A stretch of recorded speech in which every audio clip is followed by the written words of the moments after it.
Ce sont les premières frappes aériennes de Washington contre des combattants de l'organisation État islamique en Somalie. Selon le commandement américain en Afrique, l'attaque aurait tué plusieurs djihadistes. L'attaque du 3 novembre, près de la ville portuaire de Kandala dans le Puntland, aurait visé cet homme, Abdul Qadir Moumin, le dirigeant de toute l'organisation. En octobre 2015, Moumin et plusieurs dizaines de djihadistes ont publié la toute première vidéo de propagande de prestation d'allégeance au dirigeant de l'organisation État islamique, Abu Bakr al-Baghdadi. L'attaque contre Daesh signifie que son influence croissante constitue une menace sérieuse envers la Somalie et la Corne de l'Afrique en général. L'organisation est sur le retrait en Syrie, en Irak et en Libye. Il semble que les États-Unis ne veulent pas que ses affiliés en Somalie deviennent un groupe dangereux.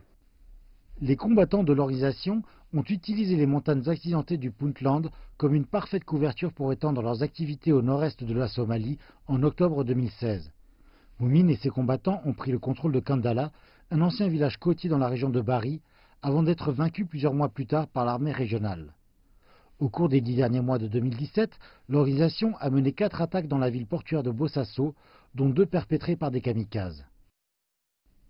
Le Puntland se démène avec 2 groupes djihadistes rivaux, Al-Shabaab et ISIL. En juin, Al-Shabaab a conquis une base militaire en tuant 50 soldats de l'armée gouvernementale dans l'une des attaques les plus meurtrières qui visait la région semi-autonome du nord-est de la Somalie. Par ailleurs, à Mogadiscio, la direction de la Somalie a rencontré des officiels de l'Union africaine pour déblayer la voie en vue de la prochaine offensive anti-Al-Shabaab menée sous la houlette du gouvernement.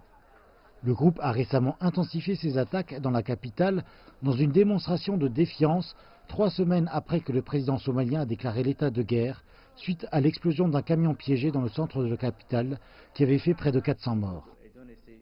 Le gouvernement voulait éradiquer Al-Shabaab en 2 ans, mais cela semble irréaliste à ce point. Les forces de l'AMISOM, qui se trouvent principalement en Éthiopie et en Ouganda, formeront le gros de l'offensive à venir. Mais avec l'actuel mécanisme de sécurité, il est fortement improbable que ce combat soit résolu de sitôt. L'Éthiopie a été la première à accroître sa présence militaire en Somalie, déployant plus de 1000 soldats pour renforcer les forces de l'AMISOM, suite à la demande récente de Mogadiscio d'un soutien militaire de la part des pays contributeurs en soldats de l'AMISOM.